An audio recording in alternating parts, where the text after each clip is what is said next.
When Mia paid for the groceries, Hal stepped aside.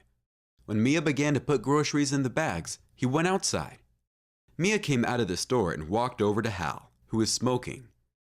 "Hal, take the bags," she asked as she handed her husband 2 large bags of groceries. Hal looked at her as if she had asked him to do something illegal and asked in surprise, "Can't you carry the bags?" Mia was confused, not knowing how to answer this question. What do you mean carry the bags? And why did he ask that question?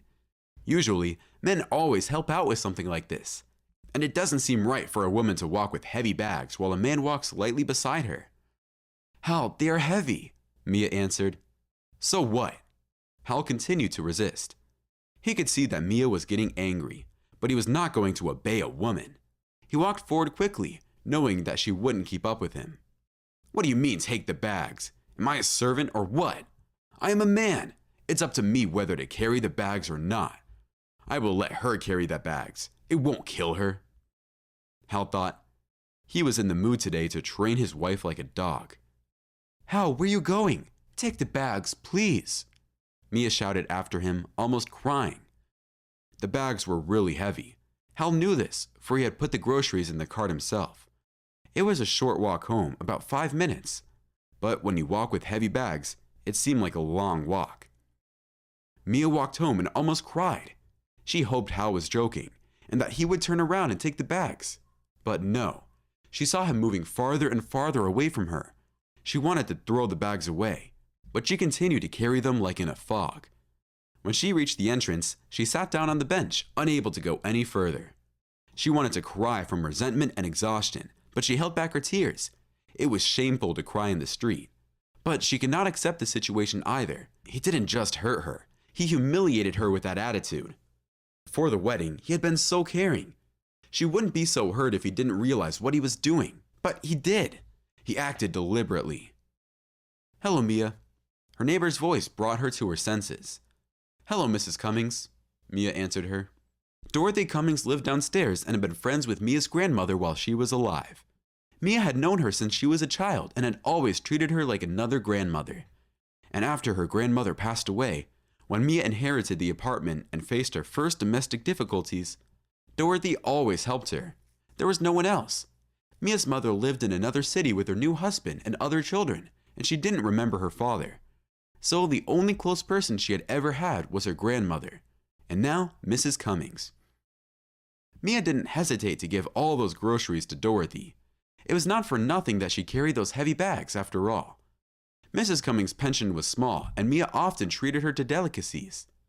"Come on, Dorothy, I'll walk you to your apartment," Mia said, picking up the heavy bags again. Going up to the neighbor's apartment, Mia left the bags there, saying it was all for Dorothy. When she saw the cookies, bacon, cheese, and other delicacies that the old lady loved so much but couldn't afford, Dorothy was so happy that Mia even felt bad that she had treated her neighbor with some goodies so rarely. After hugging each other goodbye, Mia headed toward her apartment. As she entered the apartment, her husband came out of the kitchen to meet her, chewing something. "Where are the bags?" Hal asked as if nothing had happened. "What bags?" Mia asked in the same tone. "The bags you helped me to bring here?" "Oh, come on." He was trying to joke. "Are you offended or what?" "No," Mia answered calmly. "I just realized something." Hal looked worried. He had expected yelling, fighting, tears, and resentment, but she was so calm that he felt uncomfortable. "And what did you realize?" "That I have no husband." And she added with a sigh, "I thought I married a man, but it turned out that I married a weakling and a fool. I don't understand." Hal pretended to be deeply offended. "What's unclear?" Mia asked him, staring at him.